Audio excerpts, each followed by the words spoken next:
السلام علیکم ناظرین، اپنا چینل ٹی ایف یو تو ساڈے نال موجود نے پٹیکی دی سب تو طاقتور ترین شخصیت، پٹیکی دی سب تو مضبوط تھم، پٹیکی دا فخر، پٹیکی دی آن، پٹیکی دی شان، پٹیکی دا مان، عزت معاب جناب چودھری محمد آتف الطاف نمبردار صاحب، جڑا کسے تعارف دے محتاج نہیں، بہت وڈا نام ہے تحصیل وزیرآباد دے وچ۔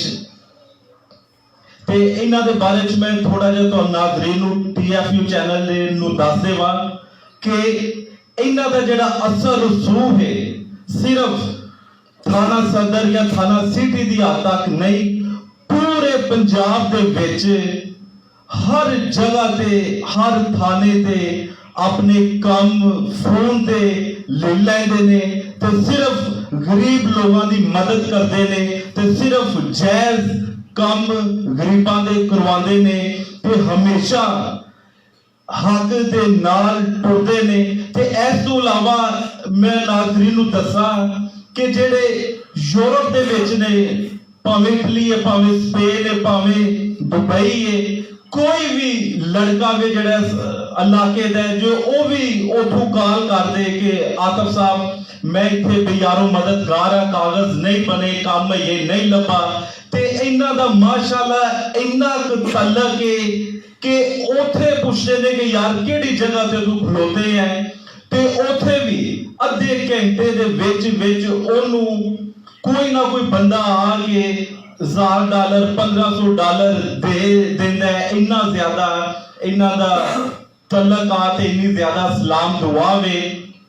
تے ماشاءاللہ ایک جگہ تے گئے سن مجلس سنن تے اوتھے پتہ لگیا کہ ذاکر صاحب لیٹ نے تے لمبردار صاحب آپ ہی اوتھے ممبر تے بیٹھ گئے نے تے پوری تقریر کیتی ہے تے ناظرین نے ماشاءاللہ بڑی داد دیتی ہے، بہت زیادہ انہاں کول علم ہے۔ تو میں آتف صاحب نو پوچھنا کہ آتف صاحب دیکھو ساڈا قرآن ہے کہ نبی ہے کہ اللہ ایک ہے، تے فرقے کیوں نہیں، کس طرح فرقے بنے نے، ایدے تے ذرا روشنی پا دیو۔ اعوذ باللہ من الشیطان اللعین الرجیم، بسم اللہ الرحمن الرحیم، الحمدللہ رب العالمین، والصلاة والسلام علی سید الانبیاء والمرسلین، خاتم لما سبق تحل من غلق، المؤمن الحق بالحق ابو القاسم محمد وأهل بيته الطيبين الطاهرين المعصومين المجتنبين الذين أذهب الله عنكم الرجس وطهرهم تطهيرا، لا لعنة الله على أعدائهم وحقوق غاصبهم ومنكر فضائلهم ومنكر ولايتهم أجمعين، نادي عليا مدر العجائب تجدون لك في النوائب، كل خم وغم سينجلي بعظمتك يا الله، بنبوتك يا محمد، بولایاتك يا علي يا علي يا علي، ثم أرسل الكتاب الذي اصطفينا من عبادنا صلوات۔ جی سید صاحب، میں آپ کا بہت مشکور ہوں کہ آپ میرے پاس آئے، تشریف لائے، میں ویلکم کہتا ہوں آپ کو۔ تو میں جلدی سے مزید گفتگو سے پہلے میں اپنے سوال کی طرف آتا ہوں کہ جو آپ نے سوال کیا کہ مذہب ایک ہے، کتاب ایک ہے، قرآن ایک ہے، ہمارے نبی ایک ہیں، تو یہ فرقے اتنے زیادہ کیوں ہیں؟ تو اصل میں تو مسلمانوں کا جیسے قبلہ ایک ہے، ہر چیز ایک ہے، تو سب کچھ ایک ہی ہونا چاہیے، لیکن ہمارے جو فرقے بننے کی بنیاد ہے نا کہ کتب میں آتا ہے کہ 72 فرقے ہوں گے، یا 73 فرقے ہوں گے. تو میں اس کا نا ایک جملے میں جواب دینا چاہتا ہوں کہ 73 فرقے ہو جائیں یا 150 ہو جائے، جتنے بھی ہو جائیں، یہ قیامت تک رہیں گے دو ہی، ایک حب علی، ایک بغض علی. یہ دو ہی فرقے ہیں، یعنی کہ آگے سے ان کی جو ہے وہ بنیادیں بنتی ہیں، ان کے جو وہ اماموں سے فقہ چلتی ہے تو وہ بڑھتے ہیں، لیکن خیر دو ہی. نبی کے ہوتے بھی دو ہی تھے، نبی کے بعد بھی دو ہی ہیں. تو جو بھی مسلمان ہے نا آج کے دور کا، وہ اسلام میں ایک دو بڑے واقعات گزرے ہیں جن سے وہ اپنا اپنا دین لیتے ہیں. ان دو واقعات سے ایک واقعہ جو ہے نا اس کا نام ہے غدیر، واقعہ غدیر، اور دوسرے واقعہ کا نام ہے ثقیفہ. وہ اکثر مسلمان جانتے ہوں گے، وہ ثقیفہ بنو سادہ. آئیے سمجھ. تو جتنے بھی فرقے بن جائیں، جتنے عقائد بن جائیں، جتنے عقیدے بن جائیں، جتنے بھی نظریات بن جائیں، تو ہر مسلمان کا تعلق ان دو واقعات سے ہے. یا تو مسلمان غدیری ہے اور یا مسلمان ثقیفائی ہے. اب میں تھوڑی سی نا اس کی میں آپ کو ڈیفینیشن کر دوں کہ ثقیفہ کیا ہے اور غدیر کیا ہے. نبی آخر الزمان امام الانبیاء حضرت محمد مصطفیٰ احمد مجتبی امام الانبیاء کل کائنات کے سردار، وجہ تخلیق کائنات.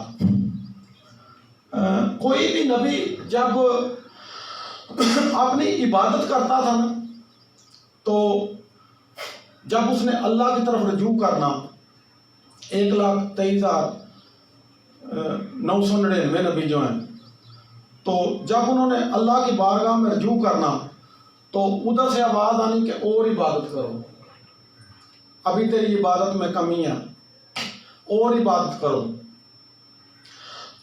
لیکن جب احمد مختار کل کائنات کے نبی وجہ تخلیق کائنات جب رات کو اپنی عبادت کرتے تھے نا، تو عبادت میں تھوڑی سی تاخیر ہو جاتی تھی، عبادت لمبی ہو جاتی تھی.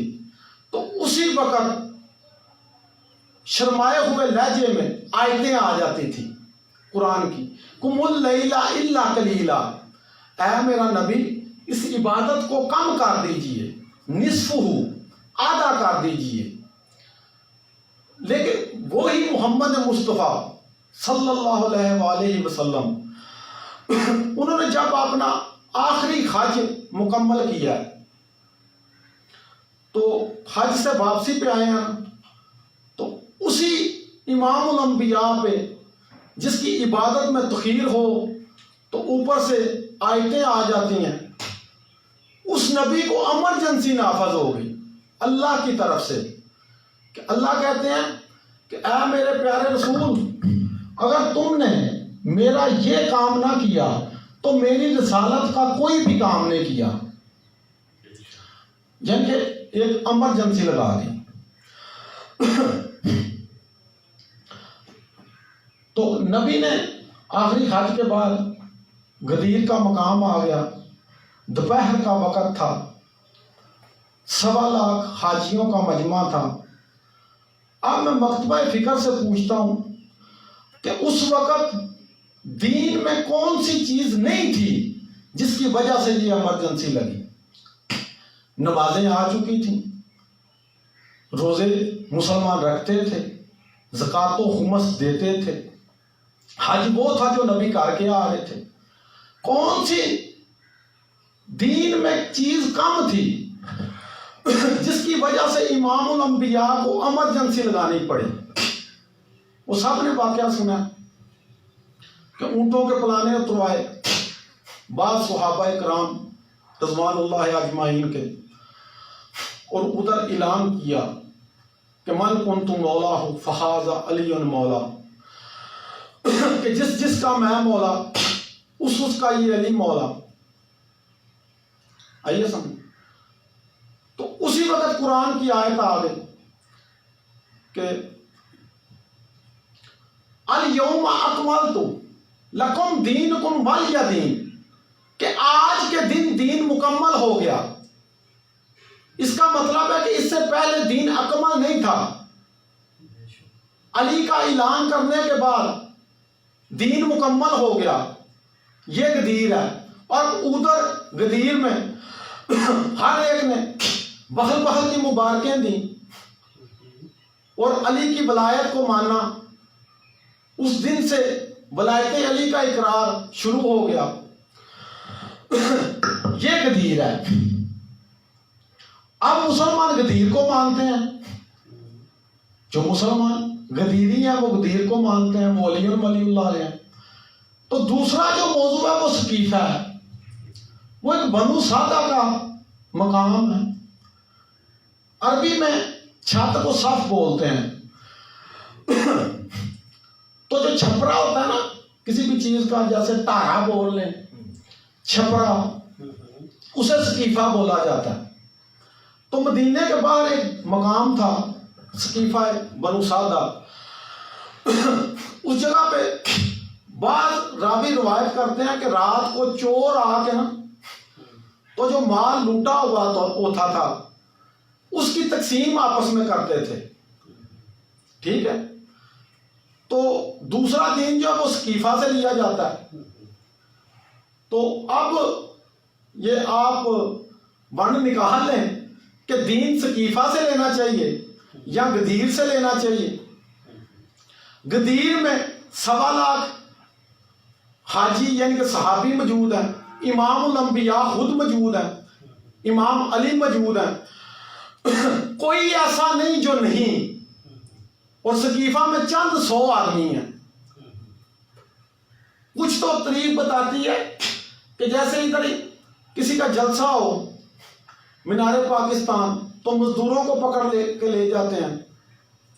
تو اسی طرح مدینہ میں جو تجارت کی غرض سے لوگ آئے تھے ان کو پکڑ کے تو ادھر سقیفہ لے گئے، یعنی کہ تاریخ بتاتی ہے چند 100 آدمی ادھر تھے۔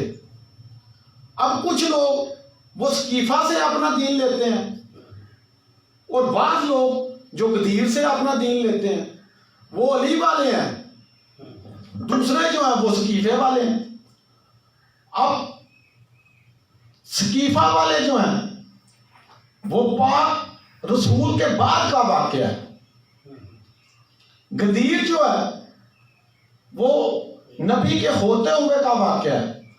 اب غیرت کے نام پہ سوال ہے، یہ مسلمان کو خود چاہیے کہ اس نے اپنا دین غدیر سے لینا ہے یا سقیفہ سے لینا ہے۔ اب اس نے قیامت والے دن اٹھنا ہے، یہ اس کی غیرت کا سوال ہے کہ وہ غدیریوں میں سے اٹھتا ہے یا سقیفیوں میں سے اٹھتا ہے، یہ تو اس کی اپنی مرضی ہے۔ باقی میں زیادہ تر جو ہے نا وہ یعنی کہ فرقہ واریت میں بات چلی جاتی ہے، تو میں اس لیے زیادہ فقہ پہ بات نہیں کرنا چاہتا۔ تو میں صرف نا تھوڑی سی بات، آپ نے وہ سوال ہی ایسا کر لیا تو میں بات سمجھانا چاہتا تھا۔ آگے مسلمان کی اپنی مرضی ہے، تحقیق کرنا ہر انسان کا حق ہے، تحقیق کرنی چاہیے دین کے اوپر، کیونکہ ہمارا حق ہے، ہمارا دنیا پہ آنے کا کوئی مقصد ہے۔ کھانا، سونا، شادی کرنا، بچے پیدا کرنا اور مر جانا، یہ دنیا پہ آنے کا مقصد نہیں۔ یہ کام تو جانور بھی کر رہے ہیں۔ انسان کے دنیا پہ آنے کا مقصد ہے اور وہ مقصد اسے پانا چاہیے کہ میرا دنیا پہ آنے کا مقصد کیا ہے۔ جی بسم اللہ، مولا خیر کرے۔ ماشاءاللہ بہت اچھی گفتگو انہوں نے کی عاطف بھائی نے۔ تو عاطف بھائی میں مزید تھوڑا سا پوچھے تو کہ عاطف بھائی مختصر ہمیں بتا دیں کہ اہل بیت سے محبت کا کیا پیمانہ ہے، کتنی ان سے محبت کرنی چاہیے، اس کی کتنی حد ہے؟ اہل بیت سے محبت کے بارے میں تھوڑی سی گفتگو کر دیں۔ جی بسم اللہ، انما یرید اللہ لیذھب عنکم الرجس اہل البیت ویطہرکم تطہیرا۔ یہ قرآن کی آیت ہے اہل بیت کے بارے میں۔ تو اللہ رب العزت فرماتے ہیں، اللہ فرما رہا ہے قرآن میں کہ قل لا اسألکم اجرا علیہ الا المودۃ فی القربی، کہ اہل بیت سے محبت جو ہے نا وہ اس انداز میں کرو کہ مودت کی شکل میں کرو. اب محبت اور چیز ہے، مودت اور چیز ہے. محبت یہ ہے کہ میں رضوان صاحب کے بغیر نہیں رہ سکتا، یہ اٹلی فرانس کسی اپنے کاروبار کے سلسلے میں چلے جاتے ہیں، ان کا بھی گزارا چل رہا ہے، میرا بھی گزارا چل رہا ہے. لیکن مودت یہ نہیں.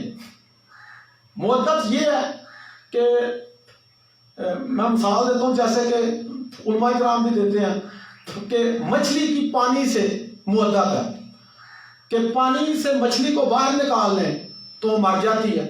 اسی طرح یہ اللہ کہہ رہا ہے کہ اہل بیت کے ساتھ اس طرح مودت کرو کہ ان کے بغیر زندگی محال ہو جائے، گزرنا ناممکن ہو. آپ کی زندگی میں، آپ کے ہر کام میں اہل بیت جو ہے وہ پہلے ہونے چاہیے. آئیے سمجھ. تو اہل بیت سے یعنی کہ جو ایک کلیہ ہے وہ یہی ہے کہ ان کی خوشی کے ساتھ خوشی اور غم کے ساتھ غم منانا چاہیے انسان کو. یہ نہ ہو کہ ان کا غم ہو اور ہمارے بچے کرکٹ کے گراؤنڈوں میں گئے ہیں، یہ مودت نہیں ہے. ان کی خوشی ہے تو ہمیں پتہ ہی نہیں ہے، یہ مودت نہیں ہے. مودت یہی ہے، قرب حاصل اسی لیے ہوتا ہے، ان کی قربت کہ ان کے ساتھ اسی طرح ہی مودت کی جائے جس طرح پانی کے ساتھ مچھلی کی ہے. یہ ہو تو پھر انسان کا جو دنیا پہ جینے کا مقصد ہے وہ انسان کا حاصل ہو جاتا ہے. وہ مالینا بلاغ مبین. عاطف صاحب نے ماشاءاللہ شان اہل بیت کے اوپر کہ کس طرح ان سے محبت کرنی چاہیے، کتنی کرنی چاہیے، بہت ہی اچھے طریقے کے ساتھ ٹی ایف یو چینل کے ناظرین کو سمجھایا. تو میں میاں اجاز صاحب کا شکریہ ادا کرتا ہوں، کیونکہ یہ بہت زیادہ کالز سعودی عرب کویت سے آ رہی تھی کہ عاطف صاحب کو دوبارہ چینل کے اوپر لے، بہت اچھی گفتگو کرتے ہیں، بہت ہی پیارے انداز اور دلیری کے ساتھ گفتگو کرتے ہیں، اور ان کی گفتگو کا یہ عالم ہے کہ ایک ایک لفظ کی سامعین کو سمجھ آتی ہے. اپنا چینل ٹی ایف یو. اللہ حافظ.